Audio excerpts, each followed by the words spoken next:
Hello everyone, a very good evening to one and all. This is Deva Mitra from Kalinga Literary Festival, once again welcoming you all to KLF Bhava Samvad. Today, we are going to have a wonderful session on Yearbook of Indian Poetry in English 2020-21, edited by Sukrita Paul Kumar and Vinita Agrawal. This inaugural volume of the book delivers the idea of celebrating quality poetry in English published by Indian poets in the given year. The book marks a ray of hope and offers energy for healing and creativity for future amidst the gloom of pandemic. I welcome our dignitaries for the evening, Sukrita Paul Kumar, Vinita Agrawal, Kasyana Singh, Abhay Kumar, and Srividya Kumar. She will be joining us shortly. Thank you. Thank you very much, Devamitra, and thank you very much, KLF, for hosting us and giving us this platform. We, the editors of the yearbook, Vinita and myself, we are extremely delighted to be addressing everyone because we have been doing a series of programs because I believe, like most people by now would know, that there is a whole lot of poetry that got selected to be included in the yearbook. And this yearbook is basically the yearbook of poets writing in English. And so this poetry has been selected on the basis of the submissions made by poets and editors of different magazines of published poetry in English in India and the diaspora. Now, the concept has been basically to focus on the poem and not the poet so much, because we were basically trying to sift poetry, because sift from, I wouldn't say good from the bad or something, but basically poetry was better than the, I wouldn't say also the best, but better than not kind of poetry. Poetry that made sense to come together as the selected poems which were published over 1 year. And this way, I don't know, it's not been done at gunpoint. It's been a labor of love. Vinita and I have really enjoyed doing it. People ask us, why did you have to work so hard to do this? I don't know. In Urdu, there's a beautiful word called junoon. I think we somewhere got into that frenzy, janoon, whatever, madness, craziness, or whatever. And we decided that we needed to do that because there's been so much that has been written over the last few years. And I think the critics are not doing the job of sifting the way we would want it to happen. So maybe this way we thought we would be archiving poetry as a kind of a record every year of what is good, what is to be noticed, and that good poetry should not be just dismissed sometimes because not adequate attention comes to a poem or two or many. And sometimes, therefore, there is a need to cull this poetry out and showcase it. And so, this I believe, both Vinita and I believe, that this poetry is in a way getting showcased by way of putting it.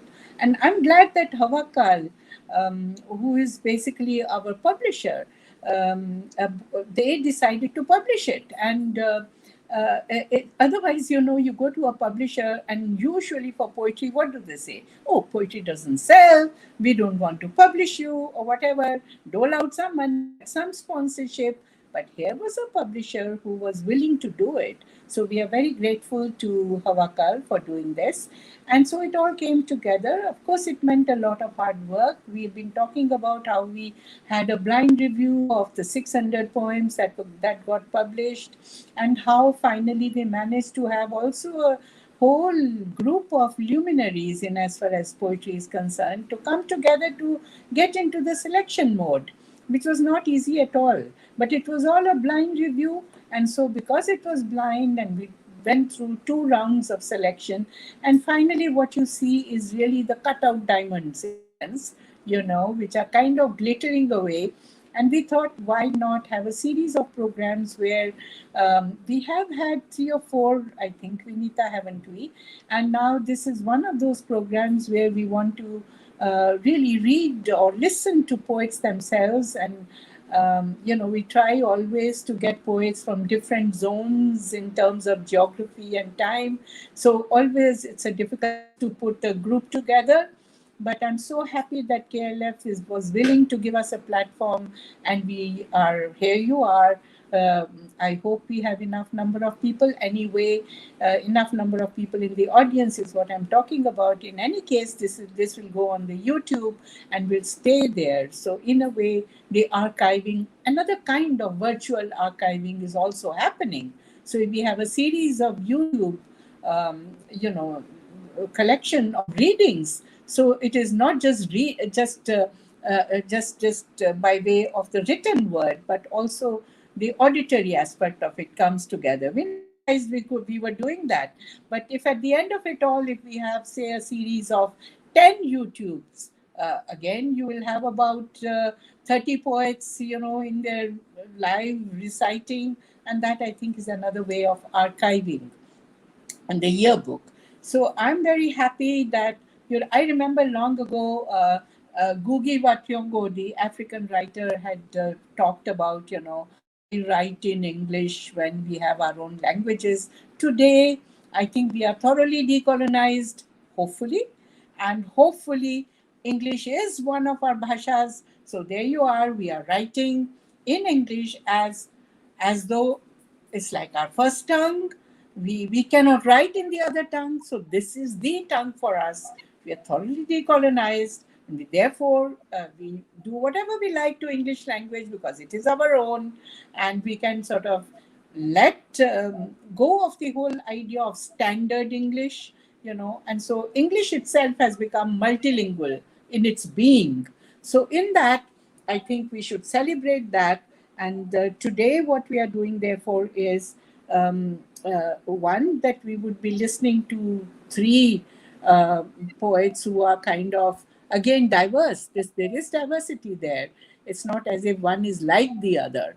And that they are chosen for, the yearbook basically speaks for the diversity that we care for.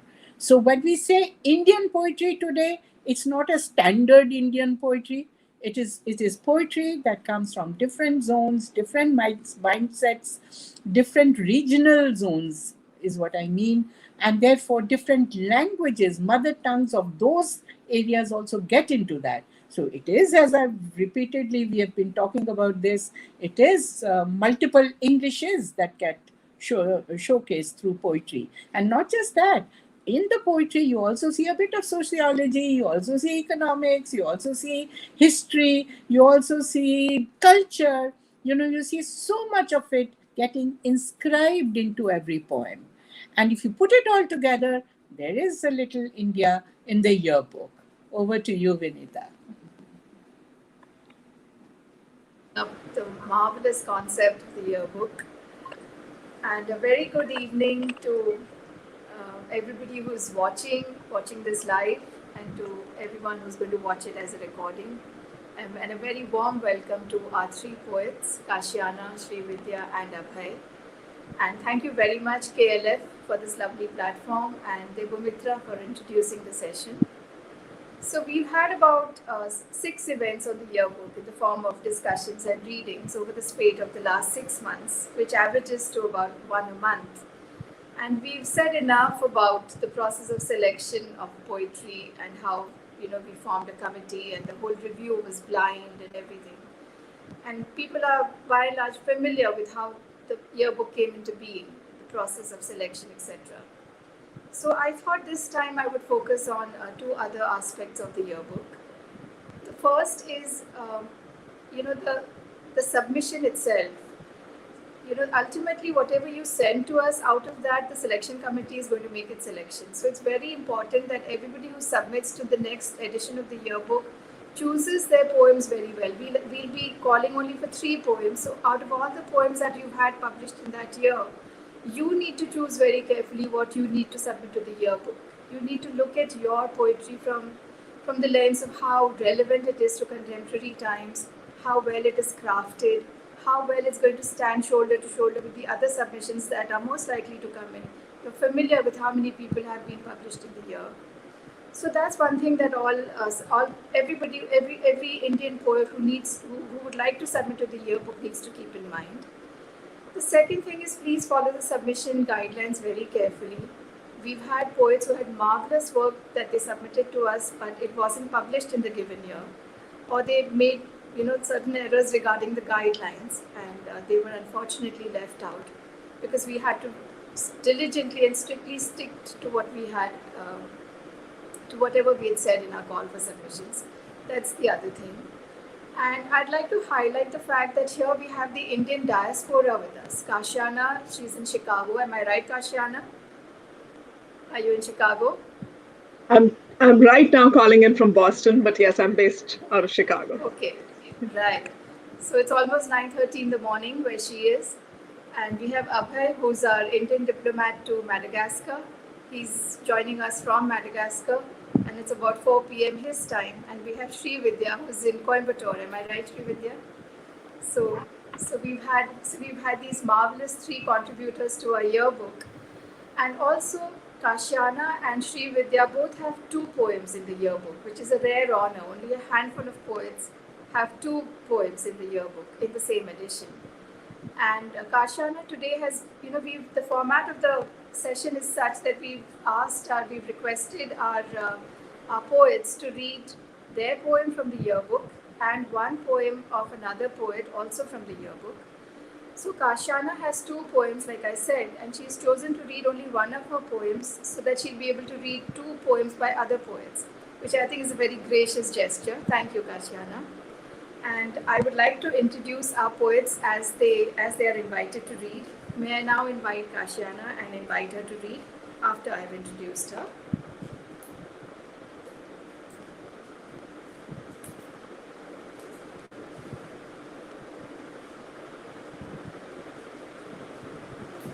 Kasyana Singh lives in Chicago and embodies her TEDx talk theme of work as worship into her everyday.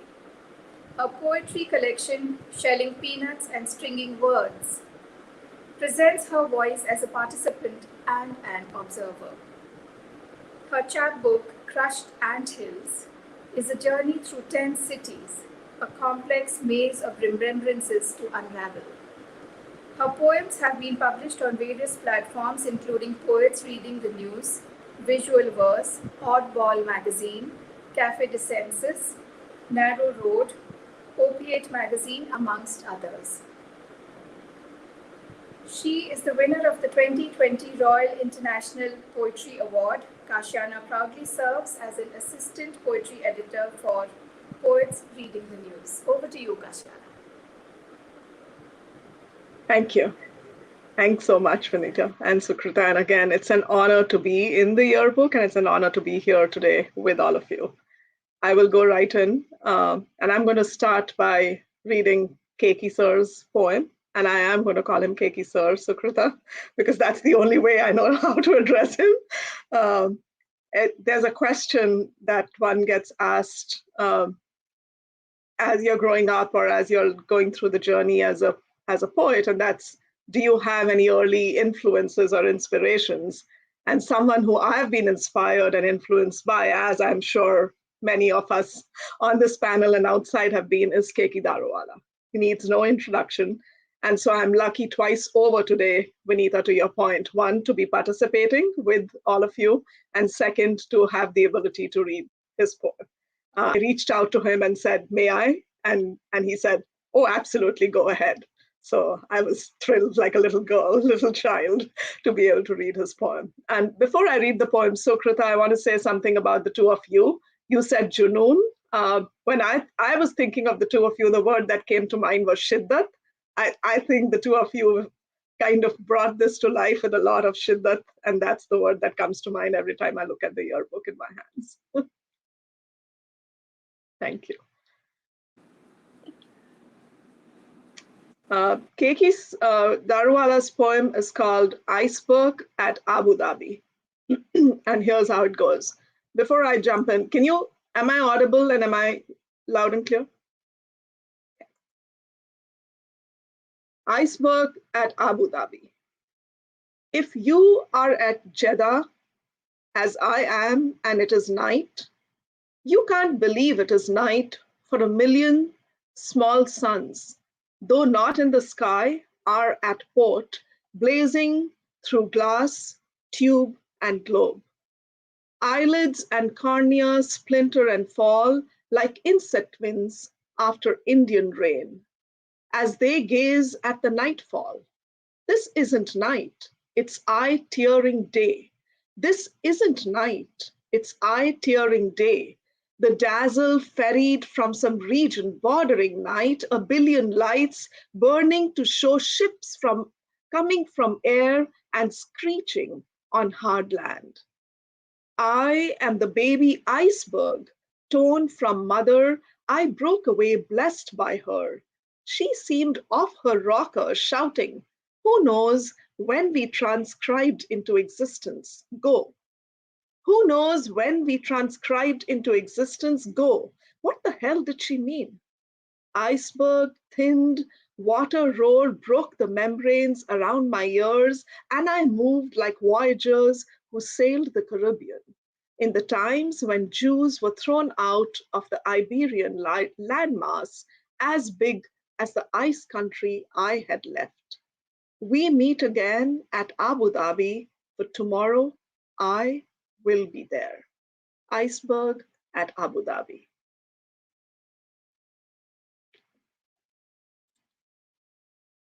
I'll move on to the next one, and this one's by Jilam Chattaraj. The way I think of her is as, of course, she's an academic and poet based out of Hyderabad, and all of the other great stuff that comes with anybody who's featuring in the yearbook. But the way I think of her is someone I can call a friend and a partner on this journey of writing. And I can ping her anytime, reach out to her to either critique or read a poem of mine that I've written. She does that for otherwise as well. And so she's a great friend, she's a great writer, she's a great human being. I'd like to read her poem. This is a very different theme, and I loved it when I first read it. I love it each time I read it, so I want to go ahead and read this one. It's called Edible Stain. Mine is no body for nail polish. Mine is no body for nail polish. These fingers that crown rusty hands smell like unpaid bills in the pockets of a forgetful husband.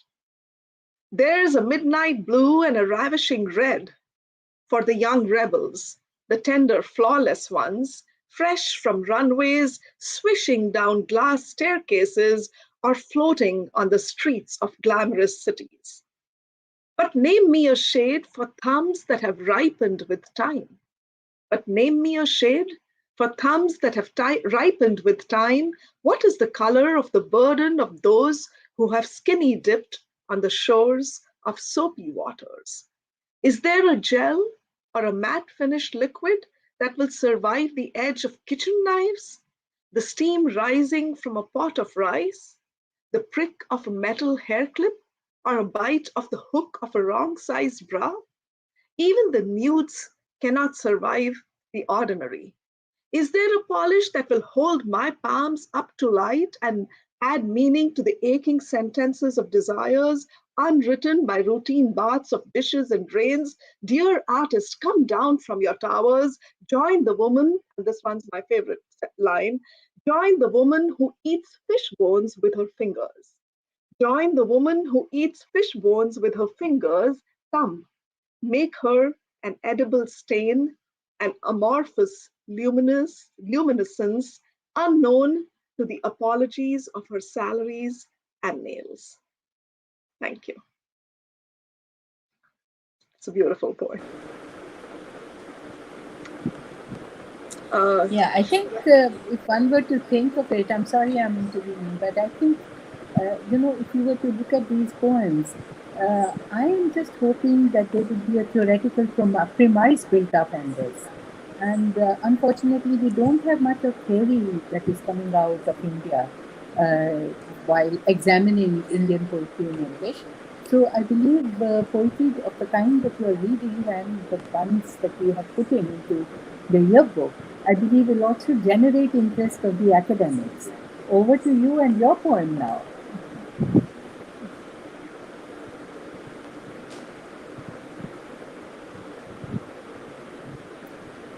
You're muted, Mute. Kasyana. You're muted. Am I back now? Yes. Yeah. Yeah. Sukrita, you mentioned earlier that English is multilingual now, and we use English as a bhasha. I'll go on and read my poem, but I think I kind of go to that place where I'm using English as a bhasha in this poem, and how some words become a part of our lexicon. And so I'll read this poem, and it's called, second, I want to pull it up. Give me a minute. Sorry about that.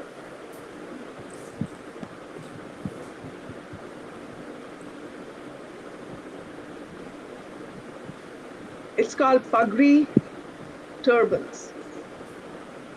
Pagri Turbans.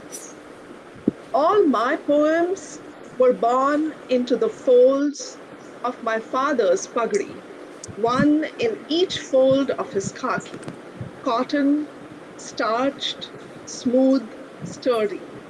I attempted to shape poems with my tongue, while my hands pulled, stretched, unbound all the 2 yards of cloth my father's pagri. I proudly held at one end on mornings when I was called upon to help twist the length of the landscape of that moment.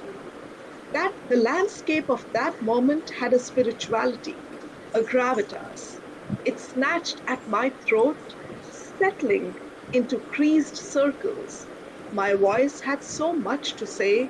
Instead, in quiet observation, I gave it all my care, all my curiosity. His prayer had a very specific tempo.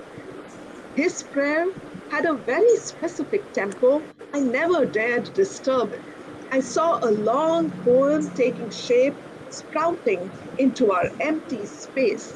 I felt a sacred moving me. I heard stories being revealed. I saw elders speak in its waves. Syntax of poetry was formed in the words as a circular wrapping, folded and unfolded words. They became mine, unborn into me as I held the fabric taut, was taught of letters, my fingers at the edge of a long pagri. He so reticently pulled at the other. He so reticently pulled at the other, tugging just so.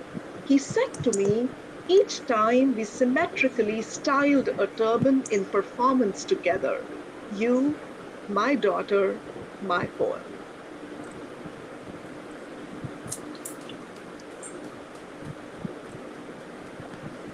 Thank you, Kasyana. Thank you. Thank you. I was really hoping you would read Pagri of the two of your No poems question. because it's a very sentimental poem and a very poignant poem from your perspective. I can totally see that. And Chilam's poetry poem was beautiful too, and I like the way that it went from a nail polish to a really a big gender issue in the end. And of course, Keki's poem is particularly special to me because it was in my anthology on climate change, Open Your Eyes. So that was a special. That poem is particularly special to me, Keki's poem. I'd like to now introduce Abhay. Do we have Abhay with us? Oh, he's just messaged to say that there seems to be a bad connection, and he would like us to read one of his poems. So maybe Sukrita, we can do that at the end of Yes. Srividya's reading. Just Srividya, you're looking particularly dapper today, very color coordinated. And I noticed even your glass of water has the same color as your sari. It's wonderful to have you in this session. Thank you And so the much. wicked humor that your poems have brought to the yearbook is unparalleled. I'd like to Thank introduce you. Srividya right now. Srividya Shiva Kumar is a poet, teacher, columnist, and TEDx speaker. Srividya Shiva Kumar has two collections of verse, The Heart is an Attic and The Blue Note. Her poem Bamboo was nominated for the Best of the Net anthology in 2018. Srividya wrote a weekly column running on poetry for the Hindu's Metro Plus for 18 months. Her column Srividya Speaks Poetry currently appears in the journal Narrow Road. And may I also add that her latest editorial venture, The Shape of a Poem, anthology of erotic poetry, is also being published, I think after the yearbook, which is why the bio doesn't mention it. Over to you, Srividya. Thank you so much. Thank you. Good evening, everybody, from wherever you're tuning in. I need to start today's session with a big thank you to Vinita and Sukrita for including my work in the yearbook and also for making me a part of this wonderful evening. I got a chance to listen to Kasyana read her poetry. And since you mentioned, Vinita, about the mischief that my poetry has brought into the yearbook, and since I'm really inspired by what Kasyana did, which is to read two poems of other poets and one poem of hers, I also shortlisted a couple of poems by other poets. And Kasyana, with your permission, I'd like to do the same thing, read two poems by other poets and one poem by me at the end of the session, if that's all right with the editors as well. All Absolutely. right. So the first poem I'm reading for you is by Mallika Bhaumik.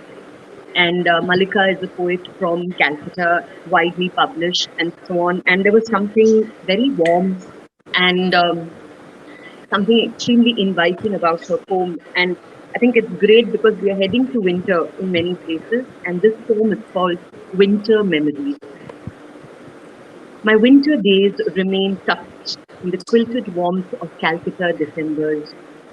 A school bus of red cardigans, roadside badminton, picnics, book fair till we outgrow the knitted comforts, then the house, the lane, the first love letter, the first heartbreak, the yellowing of the years, the residue of belonging neatly packed in trolley bags. The conflict of the home grows dense, leaves a blanket of anxiety on the epidermis of feelings till a new window, some new faces, nuggets of a new language fill in the space. I practiced acclimatization that was once tough to spell. Meanwhile, the old house becomes a residence of absence. I hear a hum of missing voices in the meanders of my dreams. What if the weak winter sun casts long, hazy shadows that bring back the days of filigreed happiness? I walk towards the lost smell of naphthalene in old trunks, in old iron trunks. This is Winter Memories by Mallika Bhaumik. Such a gorgeous poem. You can actually imagine. So I spent many weeks with the yearbook and I was happy to go back and look at it again. And there are so many, if you look at my book, it has a lot of bookmarks because there were so many poets I wanted to read. But I especially like Satyajit Sarna's poem. Satyajit is a poet from Delhi, from what I understand from the bio, and has a poem called Rain Things. It rains as I write this, mad heart, be brave, Aga Shahid Ali. I used to think they didn't matter, the little things that people did, but now I think they might. It rains as I write this, mad heart, be brave. We might not have elections next year and the harvest could fail. The newspaper could be blank in the morning and the passport lines full. The kids could go to school for the last time and the buses might stop running. So if it starts to rain, sweeping up your street, you should do the rain things. Go ahead, put sugar in your tea, and go to the corner for a butta. Let those grits stick in your teeth and worry them with your tongue. Close your eyes, feel your caged heartbeat like a bird in the hand. Bring the rain things home for your family. Watch the pakodas rain into the paper. Yesterday's world is turning translucent. Open the windows and never mind the windowsill. Bigger things than rain are trying to wash your world away. Rain things. Lovely. All right. So I thought I'd read an agnostic agonizes for today's Yes. poetry reading. That's good. And if I went into the conversation that resulted in this poem, it would be too much information, and so I'm not going to do it. But suffice it to say, it was a conversation with one of my oldest friends, and she mentioned something incredibly amusing, which resulted in this poem, and I dedicated to her. And she told me, "Do not dare to mention my name with this poem," so I'm not mentioning her name also. So this is an agnostic agonizes. It's inconvenient just not caring about God. For instance, orgasms. A man is all well and good, but ecstasy demands, oh God, a God. I must admit, on my bookless, faithless, God-filled shelf, the ladies have a separate corner. I do like my gods well hung, from a tooled silver wall with a sandalwood garland or none at all. There are prickly pauses in an agnostic life. Who to blame for bad judgments and the bad boys?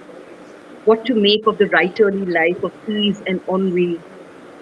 God is not watching over my shoulder as I gaze at the man under me, an agnostic agonizer. Thank you so much. Very Thank you. Thank you, Srividya. That was absolutely marvelous. And thank you for Pleasure. choosing Very nice. Mallika's Thank you. poem as well as Satyajit. Satyajit Sarna's poem. Both were absolutely gorgeous poems. And yours was, of course, it was a cherry on the cake. And we'd No love pun to know, intended. we'd love to know all the sordid details that led to Yeah, the I will. conversation. That could go into a private chat. Yes, we Yes, shall. We'll discuss definitely. this further. That poem, even when you So, first Sukrita, shared it, for makes me smile every time. So, Sukrita, I was thinking that since Abhay can't join us, he's got this bad connection with his internet.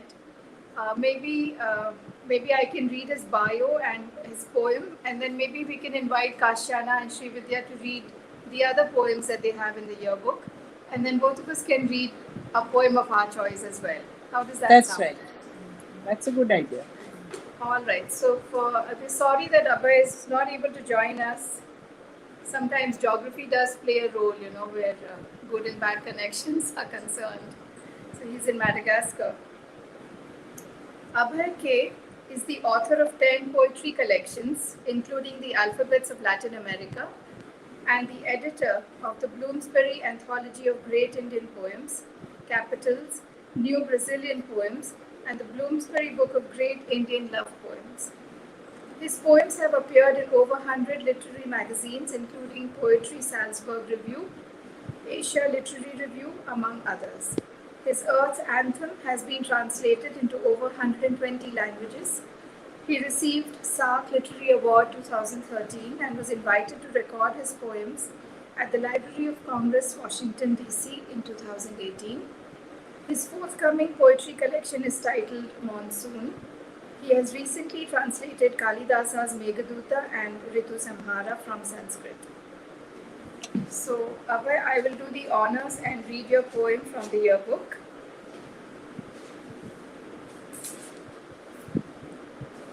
Okay. So, Abhay has a series of very short, trisets kind of poems here. It's titled Sun Feast. I write poems on sand, letter by letter, word by word. Only sands know my poems. Roaring waves back and forth hit your bare body. You float up and down with waves. Hungry eyes wait on the shore. Beach vultures tanning bodies. Beach vultures prey on tanning bodies. Under the Goan sun, it's a sun feast. Stare at my bare body. Stare at my bare body. as much as you want. You can get into it an inch or two for a change. Try my limitless heart. Try my limitless heart, infinite soul. The white people cross seven seas to get tanned. The white people cross seven seas to get tanned. The brown people buy fair and lovely. So bit of a sarcasm at the end. Very nice. Thank you, Abhay, for contributing to the yearbook. Um, Sukrita, now shall I invite Kasyana to read her second poem? Yeah, that would be good. Thank you. Kasyana, over to you. Please read Curdled Milk. Thank you. Give me 1 second. I thought I had it up. Curdled milk. He and I never succeed in our attempt to mobilize a conversation about your death. All the light between our walls fails to muscle through the dark disconnectedness of our cauterized veins. It flickers like curdled milk simmering on a stove. The conversation lingers incoherently, neither here nor there. Delusional, it leaves a sour taste at the tip of our tongues. Our silence settles to the bottom, weary like unfinished chunks, burnt, scraping the bowl for curds and whey. A few lacerated memories quiver in my hands, phantoms straining themselves through the fine muslin of our efforts, releasing palatable emblems of memories that consolidate into blocks of neatly pressed paneer. When chopped, it mobilizes an aseptic conversation that crumbles into a heated walk as the cumin seeds splutter. He and I talk about your death. Lovely. That's Beautiful. I'm sure most women can identify with what you're trying to say. totally. Very beautiful poem. Thank you, Kasyana. Yeah. Thank you. Srividya, may I now request you to read your second poem from the yearbook, please? I see. I hope Abhay I is see back. Abhay Would is- Abhay like to read? I can. Please continue, Srividya. We'll Sure. go to a All right. This poem is called Out of Towner. You see, by the time you came back, I had become used to your absence. It had been a while, and I was not the same woman you had left. How to learn to readjust to presence, to train the hand to not reach for the last of the pears in the fruit basket, to make space for another at the table, to season food with more salt. In bed, a welcome warmth. We seek each other and turn back time. We've always been good at this. There is no adjustment here, only ecstasy. But in the real world, the tongue hasn't learned to cleave silence. The fingers curl from a wandering hand. Your ghost has taken up residence in the wallpaper and the flooded basement. This body behind me as I cook is an uncomfortable spectre. The flowers bruise at the unwelcome nose. The dog's fur is all wrong. And then there's the shoe rack. My gladiators have no fight left. How my heels struggle for space. Out of tone. Thank you. Thank you. That was most beautiful. Thank you. It's unfortunate that Abhay is again not on the screen. So maybe we can still keep waiting, and in the meantime, Vinita, maybe we can read one poem each from the book, because I think we need to get it out there as to how many wonderful poems there are in the book. Absolutely. And of course, we are also covering several generations in one sense. And was thinking that while we have Jayanta Mahapatra in the book, and we have, on the other hand, we have young poets like Divya and others. So it's a big range of both age and gender and a lot of things that can be looked at. Absolutely. Though it was not designed in that fashion, but somewhere, as I said earlier, the focus was on the poem and not on the poet as much. So a lot can be talked about in that context. So shall I, Vinita, read the Yes. entire poem?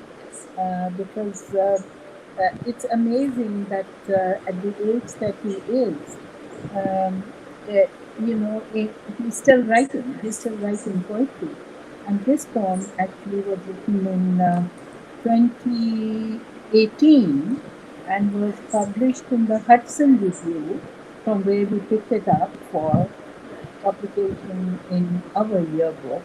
And I'm so glad that we have him here with us.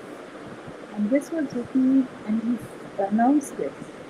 This was written after his son's death, which was in March 10, 2018. So let me read this as to how does grief get transformed into something else? Is it therapy? Is it venting of certain emotions? Is it cathartic? What is it? One has to figure that out. It's called The Hour. Someone looks around for somewhere to go. When my heart flutters heavily in my chest, the sick blue tuberose gently beat its wings against the breeze as old men go out to sit by themselves, assuming the manners of each other.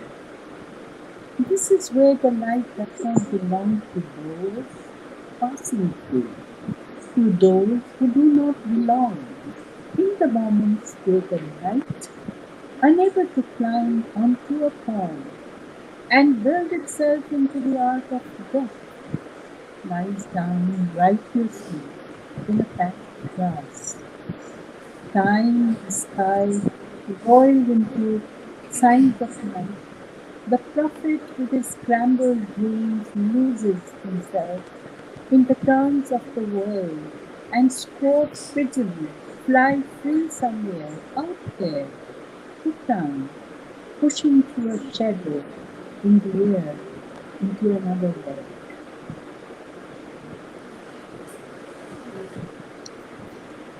It's amazing how he coped with the grief, and this is probably one of the ways of coping. But he has left, therefore, in these words, a tremendous example of not just coping, but of identifying in a very humane way with what death can do to one, in old age in particular, and death of a son at that. Very, very touching poem. Deeply moving, extremely deeply moving poem. I'm so glad you read that. And you mentioned about the whole the diverse generations that we have in the yearbook. And I can't imagine a yearbook of 2021 where Adil Jasawala and Jayant Mahapatra are still writing and we don't have them in the yearbook. That's unthinkable. So I'm glad that both those veterans find place in the yearbook. And talking about the spectrum of generations, I'm going to read a poem by Kunjuna Parashat, an extremely new budding writer. Her poem is titled A Poem About Rain. Very, very well crafted poem, and it was published in What Are Birds. A poem about rain. Even the rain does not spare my mother. It is the middle of October, and the lightning makes all the fig trees look a ghastly white. Mother rushes to rescue her amongst almost sorry. Mother rushes to rescue her almost dry laundry from the clothesline with which she watched my sister once slip in the waters of the Godavari, where teen boys swam like fishes. She was saved, but the clothes are wet again. Someone once told me that you mustn't write a poem that is too aware of itself. of its intentions. But I always know it is going to be about my mother, even if I might, even if it might disguise itself in odes to corvids or horses. I do not mean for her to be my golden scarab, but she permeates everything. She is everywhere. Beautiful poem, Kasyana, Kunjana, very, very beautiful. And I just wanted to mention, Kasyana, that when we had the inaugural, launch of the yearbook with IIC, on that occasion, Sukrita had read your poem. Yes.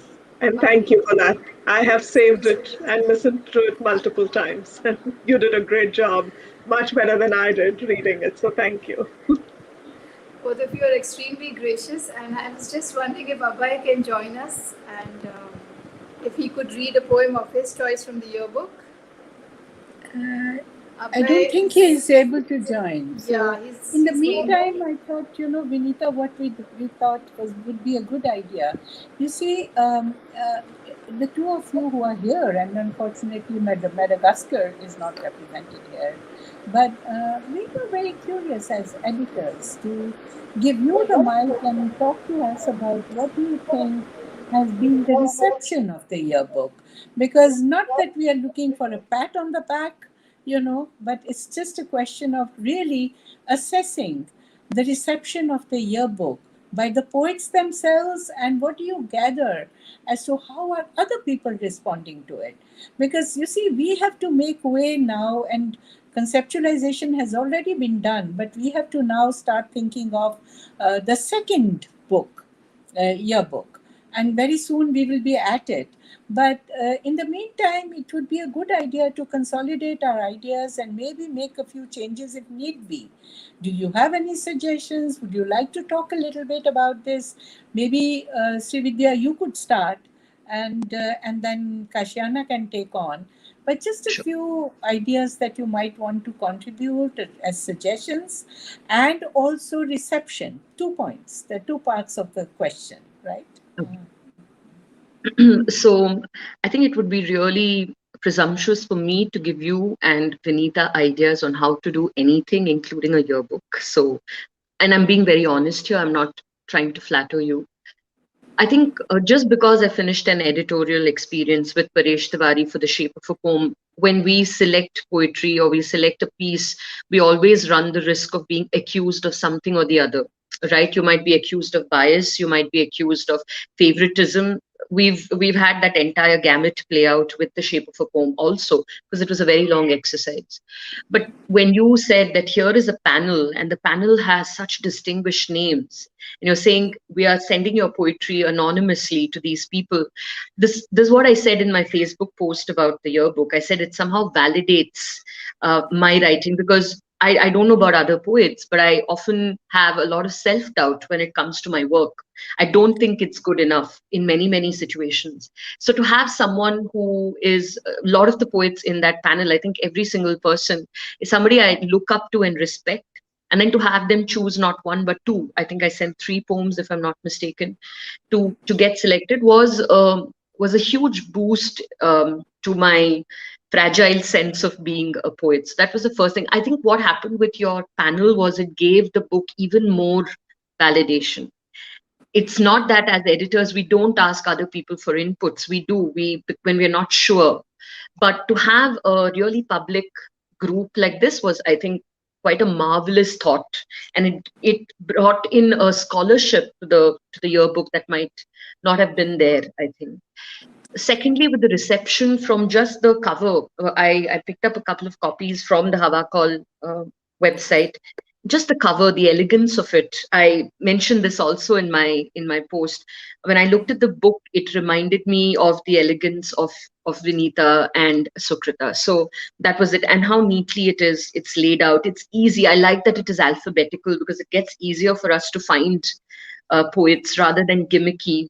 So those things were fabulous. And what I really admired was at the end of the book, the number of is astounding. Normally we don't have so many pages at the end of a book, right? I've only seen it in novels which are very well researched, but here you have page after page after page, and it's a wide variety of voices, like you and Vinita have already spoken about. There is a huge diversity from really young poets. One of the poets I wanted to read, one of the poets I was really, whose poem I liked, she's in the Rattle edition as well, as Nikita Parekh, and how she plays with language. So there are some couple of, what happens with anthologies is we do see the same names over and over again. All three of you are in the shape of a poem. But then to find new voices, which I did with this book, was interesting, because we're always looking for that next best poem you can't get out of your mind and you keep discussing. I can't wait to see what you do next year. Thank you. I just not completely reinforce everything that Sri said about the process, right? I watched the process and I respect you both so much personally, but what you did with the process was extremely transparent. That's number one. A lot of anthologies don't, they may be transparent, but they don't necessarily do a very clear job demonstrating that transparency. And you did it in a very, very subtle, clear manner. I'm a management professional, so I watch the process very closely of everything. And so to me, like, I think the process worked really well, and you distributed the process in a manner that wasn't necessarily out there, but you still, Vinita, I think you kept posting saying, hey, this is what the panel is going to be, here's how we are going to go through it. So we were kept updated as contributors. We weren't like, oh, it's gone into a blind spot now, and now we don't know what's going to happen. So that the process piece and the transparency piece to me really worked well. So I'd say that you should repeat. And if that was a lot of effort on you personally, maybe you need to get help for the next round, because the Shiddat and the Junoon will ultimately need some physical help as well. I'm too naive and too humble to be giving you both suggestions. The only thing is to say, like, you keep referring to the young poets. Is there something you want to look for next year in terms of actually gleaning a lot more from the youth, from the younger voices? And is there something in the selection process or in the gathering process to be done so that we get more of the younger voices? Because sometimes I think there's a shyness or a natural deselection bias amongst the young poets that they don't probably even come up, because there's a fear of, like, oh my God, there's the seniority, right? And there's published poems, so the younger poets may not even end up submitting. Is there something we can do, or you can do in the process of receiving submissions to glean more from the youth, is my only suggestion. I think that's a very good suggestion, Kasyana, but I must point out here that we were not really looking at age at all from our side, right? We were not conscious of this as to how old is a person or the poet. And in fact, I believe, and I don't know, Vinita, would you agree with me, that many submissions came from very young people, you know? And I was amazed to sort of, when the bios were read, and, I was amazed. I mean, there was no shyness of any kind that we thought anybody, but maybe you're right, maybe. But what our problem, and I think we need to share that, what our problem was that we were kind of advertising or announcing, or giving the calls for submission on the social media, and there was no other way. And those of the poets who were not coming to social media, whether it was a Facebook or whichever else, Instagram, etc., and we missed out on some, because these poets obviously did not get to know about it. And they were publishing poetry. And we, in fact, went out of the way to contact editors of different journals, and many of them responded, and they gave us poems, which that was one reason why that was one way to supplement that material. So we did that. But we are really looking for a way to reach out to everybody, so that they know that this is. So maybe by word of mouth, and what we are doing now, like, all these YouTube presentations, etc., it's possible that the word will go around. And maybe we haven't thought about it, but Vinita and I would do one whole program around this, maybe just on Yearbook too, and announce it even through the YouTube. so that everybody gets to know, as many as possible number of people should get to know about it. So I don't know what else we could do, because you're right. I mean, many times, I remember when I've retired now, but when I was teaching in the university, there was this, posters being put up on the notice board. So that's one way. If we really want to go, maybe in all universities, maybe we can make a poster, Vinita, and have that sent to universities and to go on the notice boards. So whether faculty or students, academic people, they get to know also about it. We can think of some such ways as well. But yes, it is a problem how to reach out to everyone. That's been a big issue. Some amount of innovation is required, clearly, to solicit the best of Indian writing from across the world and in India. And Srividya, I'd like to just add that there won't be so many pages at the end of the next yearbook, because we've changed our bio rules. We are limiting the bios to 50 words only, strictly. Oh, perfect. Yes, you Because must do that. it's Yeah. unfair to have uneven bios and Yeah. have long bios and then waste too many pages on And actually, amalgamating Vidita, the I bio. think Yeah. that will give us scope for more poems. Yes. So I use the word waste very generally. I mean, everybody's bio is important, but the fact that you have bios which are almost 200 words long and difficult to edit and curtail, so we're just sticking to 50 words next time. And so everybody has a equal amount of introduction at the end of the book, and that section definitely gets slimmer. But Srividya, you're a brilliant poet. You should not doubt Thank your Thank you for saying that. your stature as a Okay. poet. And Thank you. Kasyana, you're terrific as well. And we've absolutely loved hearing your poems from you, from your own mouth and in your own voice. It's been wonderful. Thank you. And Thank you so much Kasyana, for having me here. I'm really honored to be part of this. Thank you. pleasure. It's been an honor. It's rather unfortunate that Abhay couldn't really join us, but I'm glad his poem got read. And thanks a lot for making time, Kashyana and Srividya. And, it's been a lovely session, I think, of sharing Thank you. poems. Thank you so much. It's been great to be with Sri as well. It's been a dream. I told her that. Likewise, Kasha, and I'm so happy to have been able to read with you, with Sukrita, with Vinita. It's wonderful. Appreciate it. So, as we have come to the end of our today's session, I, Archana Vehra, on behalf of Kalinga Literary Festival, would like to thank all our guests for enlightening us on the ideas and views on the book, Yearbook 2020 to 2021. Uh, also, I would like to thank our valuable viewers for staying in connect throughout the session. Hosting such sessions for our book lovers is always our pleasure. Also, the book will definitely meet the expectations of the poetry lovers to a large extent. Thank you. Thank you.